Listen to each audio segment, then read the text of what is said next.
आजा मैं बताऊं तुझे क्या इश्क है दिल दस्तरखान।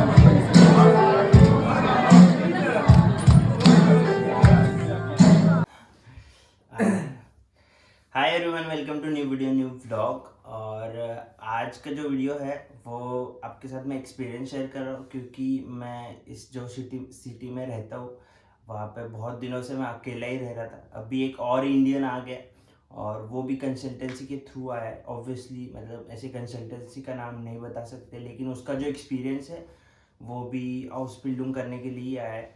और उसका जो फर्स्ट मंथ कैसा था और फिर उसका जो एक्सपीरियंस था प्रोसेस का, एजेंट के थ्रू, लैंग्वेज का, वो सारी चीज़ें वो शेयर करेगा, है ना। तो इससे आपको हेल्प हो सकती है, जैसे कि आप किसी भी स्टेज पे हो प्रोसेस में, लैंग्वेज कर रहे हो या फिर आप ये सोच रहे हो कि आपको एजेंट की तरफ से करना है या नहीं करना है। वो सब चीज़ें आपको थोड़ी एक मतलब एक हेल्प हो जाएगी कि एक एक्सपीरियंस की आपको इन्फॉर्मेशन मिल जाएगी।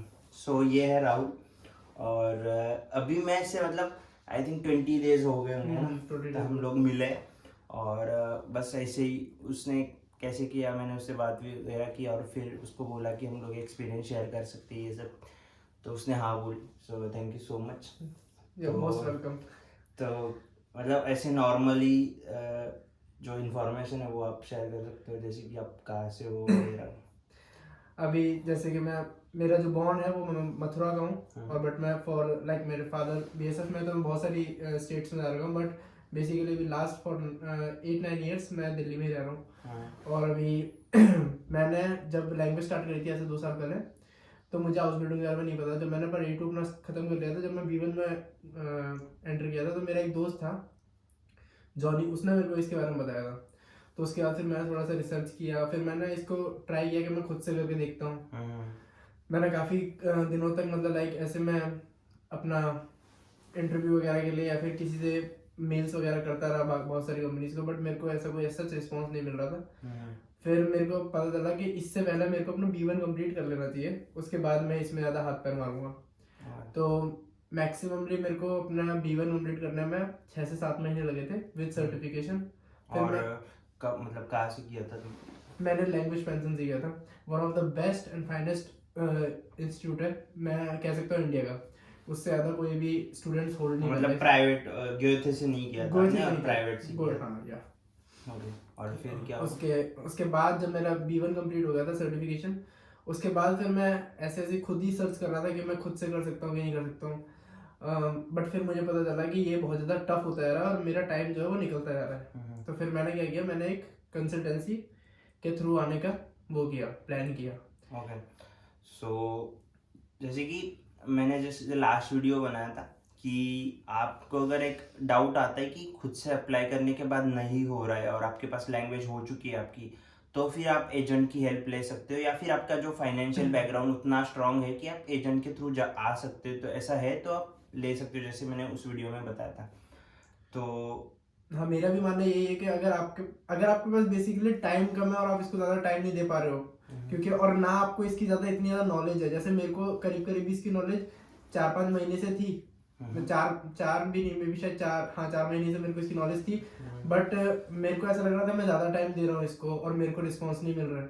इस वजह से मैंने एजेंट के थ्रू आने की कोशिश करी, नहीं तो वैसे आने को जैसे अपने कुणाल भाई हैं वो अपने आप ही आए थे। ठीक है, अगर तुम्हारे पास उस फील्ड में काफ़ी अच्छी जानकारी है तो तुम लोग खुद भी आ सकते हो।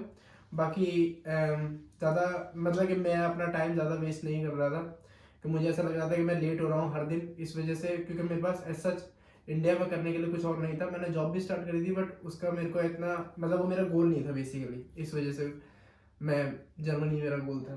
तो फिर मैंने कंसल्टेंसी को वो किया। और फिर वो जो आपने कंसल्टेंसी के थ्रू जब अप्लाई किया, उसके बाद कंसल्टेंसी ने कितना टाइम लिया और फिर कैसे प्रोसेस हुई, क्या डॉक्यूमेंट्स उन्होंने मांगे और फिर कैसे हुआ वो सब चीज़ें? तो जैसे ही मतलब मैंने पहले ऐसा ही नहीं था कि फर्स्ट डे ही मेरे को जो मिल गया मैंने उसी से अप्लाई कर दिया। मैंने पहले इसके बारे में भी रिसर्च किया कि मैं किसके थ्रू जा सकता हूँ, मतलब कि कोई है, मैं एक्स नाम नहीं लूँगा, वो एक स्टेट से है, जयपुर से, सॉरी सिटी से है, जयपुर से। उनसे मैंने ट्राई किया था, और एक और थे दिल्ली में ही थे, उनसे भी मैंने ट्राई किया था।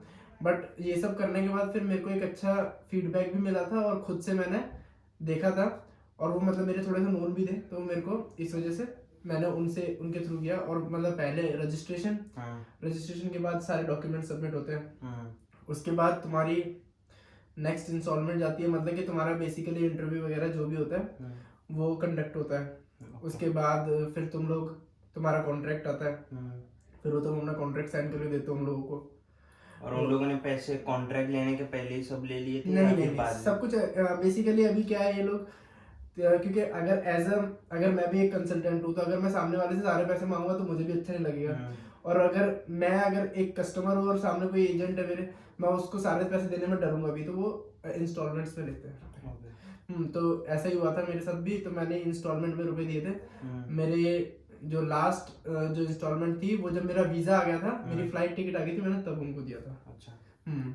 और जो कितना टाइम लगा था इस सब चीजों में? मेरे को पहले बीच में मैं थोड़ा सा डर गया था, क्योंकि ऐसा होता है, तुम लोग अगर आना चाहते हो तो भाई सीधी सी बात है कि तुमको थोड़ा सा पेशेंस रखना पड़ेगा।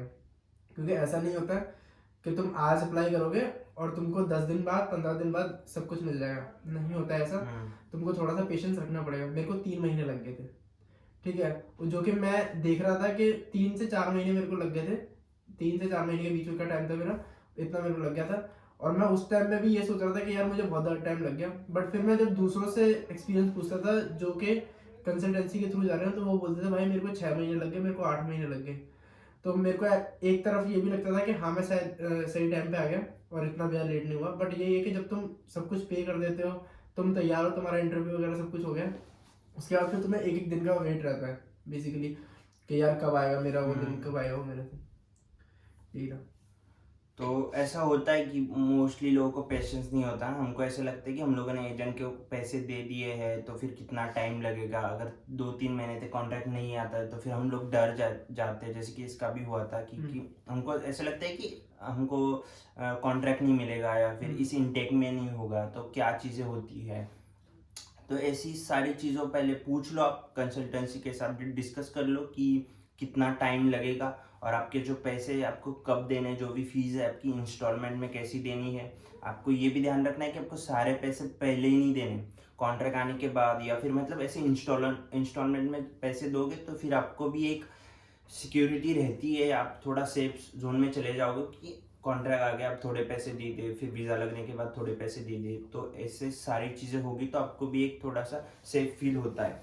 बट एक ऑन द अदर हैंड में एक चीज़ बोलूँगा, क्या होता है कि अगर आप ये भी सोच रहे हो कि मैंने रजिस्ट्रेशन के बाद इतने दे दिया, फिर फर्स्ट इंस्टॉलमेंट दे दी, फिर सेकंड इंस्टॉलमेंट दे दी, but at the end of the day अगर वो फ्रॉड होगा और तुमको पागल बनाना चाहता होगा, तो उसको धीरे धीरे रुपए मिल रहे हैं, पर रुपए तो सारे मिल जाएंगे उसको। वो चाहे तो फेक कॉन्ट्रैक्ट भी बना सकता है। बट द थिंग इज कि जिससे भी आओ वो जेन्युइन होना चाहिए, ठीक है, उसका ब्रांड नेम होना चाहिए। ये सबसे ज़्यादा मैटर करता है, क्योंकि ऐसे मैंने बहुत सारे केसेस सुने हैं कि कॉन्ट्रैक्ट पे लिख रखा था कि मैं वो सर्विस में है या फिर रेस्टोरेंट है या फिर होटल फाकफान है, और वहाँ यहाँ पे आके वो सिर्फ वो डिशवॉशर था, वो मीट कटर था। तो ऐसा भी होता है। ये एक्सपीरियंस मैंने भी सुना, मतलब 2-3 लोगों के, क्योंकि उन लोगों को किचन में करना था या फिर उन लोगों को अलग कुछ हाउस बिल्डिंग दे दी और कॉन्ट्रैक्ट पे अलग लिखा है ये सब चीज़ें, और रेस्टोरेंट इतना अच्छा नहीं है, बड़ा होटल बोल के बहुत छोटा रेस्टोरेंट दे दिया, और ऐसे मतलब बहुत सारी, फिर किसी डॉर्फ में दे दिया, डॉर्फ मतलब विलेज है ना, तो ऐसी बहुत सारी चीज़ें होती है। और फिर वो लोग यहाँ पे आके चेंज करना चाहते हैं और फिर कुछ और चीज़ें बहुत स्ट्रेसफुल फील करते हैं कि अभी यहाँ पे पैसे नहीं मिल रहे, या फिर पैसों का भी होता है, स्टाइपेंड आपको कॉन्ट्रैक्ट में 800 यूरोज दिखाया, 600 यूरोज ही मिल रहे हैं, अकोमोडेशन का सीन क्लियर नहीं है, फूड का सीन क्लियर नहीं है। तो ये सब चीज़ें बहुत डिस्कस करना और उसमें क्लियरिटी आना बहुत ज़रूरी है। जैसे कि मतलब मेरा जो और इसका जो एक्सपीरियंस है वो मैं शेयर कर रहा हूँ आपके साथ। तो ये, और फिर जब मतलब आपको वीज़ा के लिए कितना टाइम लगा? जैसे कि जैसे जिस दिन मैंने वीज़ा, मेरा कॉन्ट्रैक्ट आया था, उसके मतलब मेरे पास कुछ जो डॉक्यूमेंट्स थे वो आए नहीं थे, जो कि मेरे को मेरे कंसल्टेंट ने बताया था कि गवर्नमेंट अप्रूव्ड होते हैं उसके बाद आते हैं। ओके। तो फिर वो मेरे पास जैसे ही आए थे, वो मतलब उन्होंने मेरे को कॉल कर दिया था, मैसेज कर दिया था कि तुम्हारे सारे डॉक्यूमेंट्स आ चुके हैं, अब तुम कॉन्ट्रैक्ट अपना मतलब पूरा हो चुका है, तुम अब वीज़ा के लिए अप्लाई कर सकते हो। तो उन्होंने वीज़ा की डेट उन्होंने खुद ही मेरे लिए अप्लाई किया था। उन्होंने खुद ही मेरे लिए अप्लाई किया, जैसे आज है, और उन्होंने कल का ही मेरे को वीज़ा का मिल गया था अपॉइंटमेंट मेरे को। मैंने अपने डॉक्यूमेंट्स तैयार करे थे और मैं चला गया था। मेरा 20 दिन में वीज़ा आ गया था।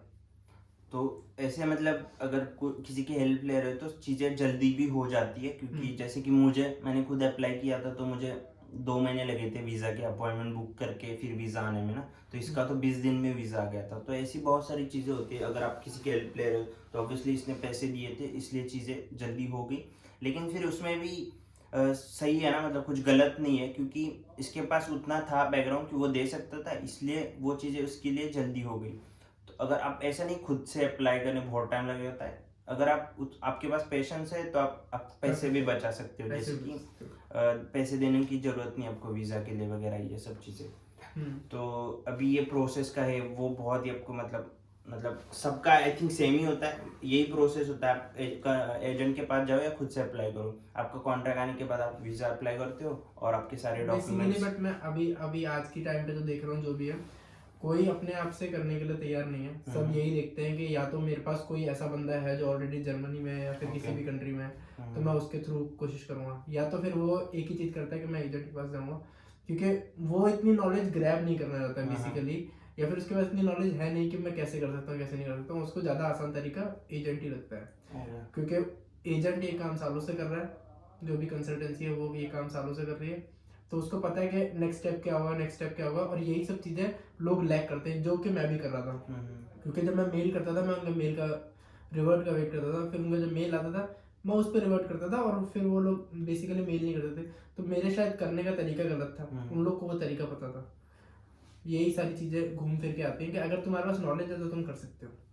तो ऐसा भी है कि अगर आपके पास मतलब आपने बहुत रिसर्च की और बहुत इंफॉर्मेशन है आपके पास उस पर्टिकुलर थीम के बारे में कि ऐसे अप्लाई करना है वैसे, तो खुद से भी चीज़ें हो जाती है, एजेंट की ज़रूरत नहीं है। लेकिन अगर आपको कुछ नॉलेज नहीं है, कुछ पता नहीं है, तो फिर ऐसे पैसे दे के आप जल्दी चीज़ें भी कर सकते हो। तो ये मतलब 2 तरीके हैं, वो आपके आपके डिपेंड करता है कि आपको कौन सा तरीका ढूंढना है ना। तो ये सब चीज़ें अभी लैंग्वेज पे आते हैं, थोड़ा बहुत इम्पोर्टेंट आई थिंक ये एक पार्ट है हाउस बिल्डिंग के लिए, सबसे इम्पोर्टेंट पार्ट है। आपने मतलब ने जो हाउस बिल्डिंग के लिए सोचा था, तो लैंग्वेज कैसे पढ़ी है ना, कैसे लैंग्वेज एग्जाम में क्या कैसी चीज़ें अब जैसे कि मैं A2 कर चुका था उस टाइम में, मैंने सर्टिफिकेशन नहीं किया था A2 A1 और A2 का। मेरा मेन गोल ही था कि मैं पहले B1 करूँगा, उसके बाद सर्टिफिकेशन, उसके बाद B2, क्योंकि मैं उस टाइम पे प्रिपेयर कर रहा था just for job in India. But जब फिर मैंने B1 में उसके बारे में जाना, हाउस बिल्डिंग के बारे में, तो फिर मैं लाइक कॉन्स्टेंट था। अगर तुम अपने दिन में अगर मान के चलो 3 से 4 घंटे लैंग्वेज इंस्टीट्यूट में दे रहे हो या फिर घर में दे रहे हो, जो तुम्हारा कोर्स चल रहा है उसके लिए, उसके अलावा अगर तुम 1-1.25 घंटा नहीं दे रहे हो, तो मे बी ये तुम्हारे लिए थोड़ा सा हार्ड हो जाएगा, क्योंकि language is not that easy. क्योंकि तुम इंडियंस के बीच में रह रहे हो, या फिर किसी भी कंट्री के लिए बोल रहा हूँ, तुम उन लोगों के बीच में रह रहे हो जो तुम्हारी नेटिव लैंग्वेज बोलते हैं। तो वहाँ पे ऐसा कोई नहीं है जो तुम्हारे साथ जर्मन में बात करेगा तुम्हारे इंस्टीट्यूट के अलावा, और तो तुमको कम से कम भी तो 1-1.25 घंटा अपने कोर्स के अलावा देना ही पड़ेगा, दैट्स मैंडेटरी। उसके मैं जनरली 2 घंटे देता था, तो इसीलिए मुझे ऐसा लगता है कि मेरे दोस्तों ने 1 साल में किया था, मैंने 6 महीने में कर लिया था B1 अपना विद सर्टिफिकेशन, और मेरा सारा एक ही गो में था, मेरा ऐसा कोई नहीं था कि मेरे को फिर से एग्जाम देना पड़ा था। तो और फिर जब आपने मतलब सर्टिफिकेट हो गया, तब जब प्रोसेस वगैरह हो गया, तो उसके बीच का जैसे एक बार तुमने बताया था मेरे को कि उसमें डिफरेंस बहुत गैप बहुत आ गया, तो इसकी वजह से लैंग्वेज अभी थोड़ा प्रॉब्लम हो जाएगा। हाँ, ये चीज़ मेरे साथ क्या हुआ कि मैंने इसी वजह से मैंने एजेंट को चूज़ किया था, बेसिकली यही 2 मेन रीज़न था। क्योंकि जब मेरा B1 आ गया था, उसके बाद फिर मेरे पास 2 चीज़ें दिखाई दे रही थी कि B1 बेस पे मेरे को एक इंडिया में जॉब मिल रही है, और उसके साथ साथ मैं हाउस बिल्डिंग का सर्च करता रहता हूँ, और मैं कैसे कर सकता हूँ कैसे नहीं कर सकता हूँ। बट फिर मेरे को एक चीज़ पता चली कि सिर्फ 1 साल के अंदर ही तुम्हारा वो जो सर्टिफिकेट बनता है, तुम्हारा लास्ट 1 साल का ही होना चाहिए जब तुम करते हो, है ना। तो जो लास्ट डेट होती है वो सर्टिफिकेट की, वो 1 साल के अंदर ही होनी चाहिए, उस राउंड में होनी चाहिए। तो फिर मैंने जॉब भी कर रहा था, फिर मैंने वो जॉब छोड़ दी थी, फिर मैं सिर्फ इसी के लिए कर रहा था। तो मैंने 3 महीने खुद दिए, जो मेरे से नहीं हुआ। उसके बाद फिर 3 से 4 महीने दिए, और उसके बाद फिर मैं बीच में जॉब भी कर रहा था, वो भी छोड़ी। तो फिर मैंने कंसल्टेंसी को बाकी टाइम दिया, तो मेरे को 8-9 महीने हो गए थे जो कि मैंने लैंग्वेज को हाथ ही नहीं लगाया था। मतलब मैं देखता ही नहीं था, क्योंकि मेरा B1 हो गया था, मेरे को लगा था कि अब कंसल्टेंसी करेंगे या फिर जो भी करना है मुझे करना है। तो मैंने इतना कुछ नहीं देखा था, थोड़ा बहुत इंटरव्यू वगैरह प्रिपेयर कर लिया था, और उससे हो गया था। बट ये एक ऐसा हो गया था कि जब मैं यहाँ पे आया था तो मेरे को लैंग्वेज में सीरियसली मैं बोल रहा हूँ, जब कोई मेरे को कुछ बोल रहा था तो मेरे को 30-40% समझ में आ रहा था और मैं बोलने को सिर्फ 10% 20% था। बट हाँ, अभी मैं जब वो बार बार सुनने जा रहा हूँ तो मेरे को 20-25 दिन हुआ, मेरे को ऐसा लग रहा है मेरा सब कुछ रिवाइज हो गया। मैंने एक डेढ़ घंटा घर पे भी निकाला है, तो उससे अभी मेरे को थोड़ा ऐसा लग रहा है मेरा रिवीजन अच्छा हो गया और अब मैं मे बी मोर देन 60-70% समझ जा रहा हूँ और 40% को मेरे को सब कुछ बोलने को आ रहा है। और जब इंटरव्यू के लिए जो प्रिपेयर किया था वो कैसी हुआ, मतलब इंटरव्यू कैसी हुआ था? टू बी वेरी ऑनेस्ट, जो इंटरव्यू होता है उसमें जो इंटरव्यूअर होता है वो तुम्हारा कुछ भी नहीं देखता है rather than your लैंग्वेज, तुमको लैंग्वेज आती है या फिर नहीं आती है, सिर्फ वो यही चीज देखता है। तो उसने बहुत ज्यादा बेसिक क्वेश्चन पूछे थे, फोरस्टेलिंग वगैरह पूछा था। फोरस्टेलिंग मतलब इंट्रोडक्शन, इंट्रोडक्शन और आप दिन कैसे बिताते हो या फिर जर्मनी में क्यों आना चाहते हो, यही कोर्स क्यों लेना चाहते हो, हाउस बिल्डिंग के बारे में कैसे पता चला। चलो ये भी थोड़ा सा आपको कॉम्प्लिकेटेड लग रहा होगा, बट अगर आपको जर्मन आती होगी तो ये बहुत इजी सेंटेंसेस में 40-50 वर्ड्स आप बोल सकते हो। तो ऐसे होता है, बहुत बेसिक क्वेश्चंस होते हैं जैसे कि, और इतना कोई हार्ड नहीं होता, इतना कोई डिफिकल्ट टेक्निकल क्वेश्चंस बिल्कुल भी नहीं होते। एक नॉर्मल वो बस चेक करना चाहते कि आपको जर्मनी क्यों आना है, इंट्रोडक्शन, आपका बैकग्राउंड, ये सब चीज़ें चेक करते हैं इंटरव्यू के लिए। और यही होते, वीज़ा में तो मोस्टली अगर VFS में जाते हो तो इंटरव्यू नहीं होता है, और अगर एम्बेसी में जाते हो तो वही नॉर्मली सेम क्वेश्चंस होते हैं कि कैसे, क्या, कहाँ पे जा रहे हो, कौन सा होटल है, वो सब चीज़ें। तो आपको इतना स्ट्रेस नहीं लेना कि ये सब चीज़ें कैसी होगी, वो धीरे धीरे आएगा आपको। बस आपका जो इम्पोर्टेंट है वो आपको लैंग्वेज करनी है, और जो इससे गलती हुई थी कि वो गैप बढ़ गया था वो आपको नहीं करना। जैसे कि B1 का सर्टिफिकेट आ गया, तुरंत अप्लाई कर लो। अगर एजेंट के थ्रू जाना है तो एजेंट के थ्रू जाओ, या फिर खुद से स्टार्ट कर दो अप्लाई करने के लिए। तो ऐसे मतलब जल्दी जल्दी करोगे तो आपको लैंग्वेज में गैप नहीं आएगा, और फिर यहाँ आके भी आप उसी मतलब स्ट्रगल नहीं करना पड़ेगा। हाँ, तो उसी लेवल से आप बात कर सकते हो, आप भूल नहीं जाओगे कुछ वर्ड्स वगैरह, ऐसी सब चीजें। वैसे मेरा वोकैब बिल्कुल एकदम से मैं बोल सकता हूँ, अगर मेरे को इतना आता था तो मैं इतना आधा ही हो गया था उसका। मैं 50% लूज कर चुका था वोकैब में, बट हाँ अभी ठीक है, अब मैं इतना कुछ नहीं होता दिक्कत। तो ये सब चीज़ें होती है। और इसने अभी इसका वीज़ा का कितना टाइम जोन क्या था और लैंग्वेज में कैसे था, ये सब चीज़ें उसका एक्सपीरियंस था, उसने वो शेयर किया। यहाँ आने के बाद क्या उसको एक्सपीरियंस आया बात करने में, जर्मन्स कैसे है और फिर काम कैसा है, कैसे उसने एडजस्ट किया फर्स्ट 1 मंथ, वो सारी चीज़ें वो हम लोग नेक्स्ट वीडियो, और एक वीडियो बनाएंगे उसके बारे में, और फिर वो नेक्स्ट पार्ट में आएगा, क्योंकि ये अभी बहुत लंबा हो जाएगा फिर वीडियो, इसलिए मैं अभी नेक्स्ट पार्ट में वो बनाएंगे। और अभी तो हम दोनों को साथ में ही रहना है। तो अभी तो यही इसी सिटी में है, तो बहुत सारी वीडियोस बनाएंगे और जो भी एक्सपीरियंस है वो शेयर करते रहेंगे। So thank you so much for watching videos. अगर आपको पसंद आ रहे तो please like it, please subscribe my channel, और थैंक यू सो मच।